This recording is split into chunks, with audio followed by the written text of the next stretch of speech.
Setting up a CVI clinic. As Robertson Davis says, the eye sees only what the mind is prepared to comprehend. Cerebral visual impairment, also in the wider sense, is the impairment of vision due to problems in the vision center of the brain, which cannot be explained just by the ocular problems and is often associated with eye movement disorders. This video is our attempt to simplify understanding this complex visual problem in children and help each one of us in setting up our own space.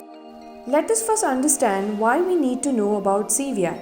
CVI is the most common cause of permanent visual impairment in children. Improved survival of children with severe neurological damage increases the chances of encountering children with CVI. This impacts the child's psychomotor, educational, social, and emotional development.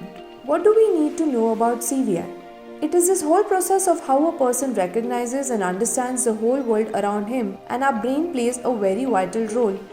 The neural processing of vision involves two principal higher pathways, the ventral stream or the what pathway and the dorsal stream or the where pathway. Visual function is served by the various lobes of the brain as shown here. Under this umbrella of CVI, child could have various visual dysfunctions as shown here. The spectrum of visual difficulties can range from a profound visual impairment to normal or near normal visual acuity. A child with CVI may have unique characteristics as shown here. Now let us understand why we need a separate CVI clinic. Examination of a child with CVI is time consuming and hence it is not possible in a regular busy pediatric ophthalmology clinic. Having a separate clinic allows us a thorough functional vision assessment with involvement of the dedicated staff and provides adequate time to evaluate the child and also counsel the parents and plan their individualized strategies. The examination room should be away from noise and chaos, providing adequate movement area for the child. It should have plain walls with good natural light and ventilation, should be uncluttered and should provide comfortable sitting area. While these are the simple materials that one can use in the clinic for examination, one cannot underestimate the patience and the dedication one requires to do justice to the examination. The primary goal of the first clinical evaluation should be to perform a comprehensive eye evaluation to specifically look for any treatable problem, while the second visit is aimed at understanding the child's functional vision. When there is evidence of some vision in the child based either on the visual behavior or on the history, one can do the preferential looking test using the tag card or the LIA paddles, which help the parents to understand the optimal line thickness and separation between the lines which their child can appreciate. When the child does not respond to these, they may respond to puppet or smiley faces, and sometimes adding a movement cue brings out a better response, as some children prefer moving objects versus a static one. In children where the visual acuity cannot be assessed, look for their various visual behaviors. One can use illuminated toys, shiny paper cards or pom-poms which are held in different directions for an adequate time until a response is elicited. For a higher functioning child, vision on LIA symbols, HOTV or Snellen's chart can be done. For color vision assessment, one can use illuminated balls of different colors or use colorful puzzles and play color sorting games. For contrast sensitivity, the hiding-Heidi test helps us in understanding the optimal level of contrast. One can use smiley faces or LIA wand to assess visual fields in a low-functioning CVI child. Saccades can be assessed with the use of colorful filter paper or by using a colorful object shown through a toy with a window. For testing pursuits, we can see if the child follows a slow-moving target smoothly. One can assess hand-eye coordination by asking the child to stack blocks or rings or put colorful balls in a container. In high-functioning CVI, one can assess cognitive visual dysfunction by doing LIA puzzle test, which helps us in understanding how the child grasps the symbols, matches the color and shape, orients the symbols and put inside the slot. In the LIA mailbox test, the child is asked to pose the white card through the slit in the yellow circular disc. Note how the card is grasped, oriented and posted through the disc.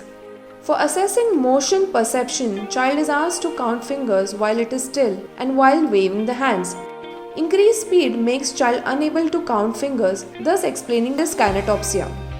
For assessing simultagnosia, one can ask the child to pick up a certain toy from a group of toys in a basket.